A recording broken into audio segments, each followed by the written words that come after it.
it make you feel knowing that you're going to have to go through this parole hearing? It's cruel. If there's one word to use, it would be cruel. This sort of thing that happens to a family, you don't, you move on, but the pain lessens a bit, but it never goes away. You put it at the back of your mind when you can, but when it's brought back, it's very painful and very cruel to the family members that have to once again find where they've tucked that pain away and bring it all back to the surface and relive it and think about what was done. Courts sentenced him to a life sentence. It was justified at that time, and it's still justified. Just because there's been years served doesn't change the fact he was a psychopathic killer. He is a psychopathic killer. That's not curable. He cannot be fixed. And to put him into the community is a public risk to any woman that he can have access to. And my family and myself, we really don't want to see another family victimized like we were. It's a terrible thing to have to endure. It's a lifetime of pain and suffering. And knowing what they know about Armstrong, what he's been convicted of, what he's done, he's a psychopathic killer. He's not fixable. Those are the words from the leading authority in Canada. The police don't want him on the street. Any public member of any community would not want him on the street or in their neighborhood. Why should Corrections Canada fight so hard to put him back on the street? Corrections Service Canada, I have very little faith in them. They've messed up so many times over the years, and it's a file to them. They look at pieces of paper and they see time served. Time served does not fix a psychopathic killer. He was a psychopathic killer when he killed my sister viciously. He was a psychopathic killer when he tried to kill another woman and was convicted of that. Peel Police will be giving full support of seeing that Armstrong doesn't get released, because the murder of Glenna Fox in Brampton, he was solely responsible for that. He wasn't convicted, but Peel feel he is solely responsible for her murder also. This is not somebody that can be fixed, and this is not somebody we want in our communities. How do you know? I guess I'd have to say, what program and what course can somebody take to change them from being a psychopathic sexual predator who can do such horrible things to another human being? What course is out there? There isn't one. You mentioned both my parents are alive, both are in their 70s. It's very painful for them to go through this. They carry a lot of guilt because I am speaking out for the family. They have no guilt to carry. I feel guilty because I'm the one that has to pick up the phone and tell them that we're going to have to go to a hearing. There's so much guilt within the family and amongst other people. There's only one person that should be carrying any guilt, and that's Donald Armstrong, who viciously killed my sister. I don't think they think about it every day, and nor do I. We don't live and breathe this, because that would be giving him too much power to destroy more than one life.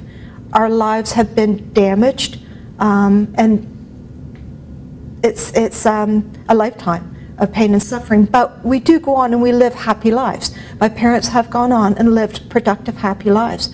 But when it's brought back to us and put in front of us once again, we have to go through this and suffer. And if he gets denied this year, we'll have to do it again next year and the year after.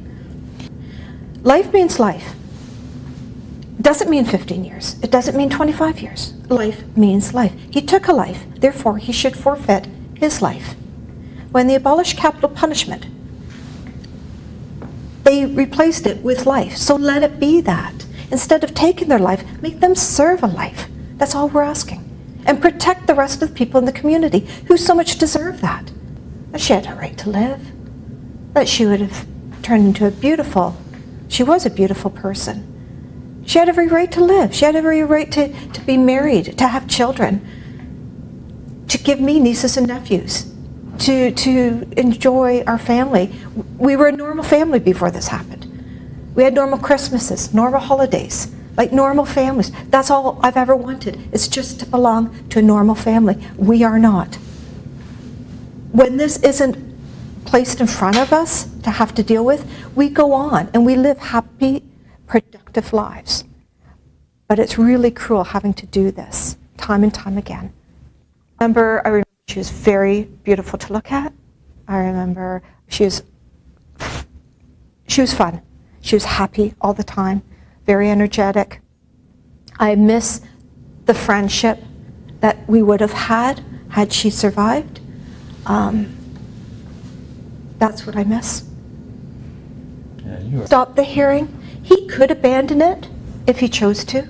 If he saw what it was doing to the family, he could abandon the hearing and not go through with it. I'm trying to get attention because I want the public to know what Corrections Canada is thinking about doing, about putting him back into somebody's community. It might not be London. It might not be Quebec. We don't know where he's going to go. But if they let him out, he will be somebody's neighbor. He will live by somebody's child's school. He will walk the streets of somebody's town. It might not be mine, but I know I'm fearful, and I'm fearful for anybody that can come in contact with him. It's been in a long time. They can keep him in to the day he dies if they so choose. They do not have to let him out. So if they do let him out and he commits another offense, it will be on them. But some poor family is going to have to suffer needlessly. They know what he's capable of. They know what he's done. They know the past.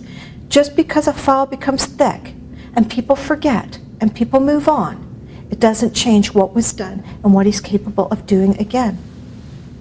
It's not about forgiveness.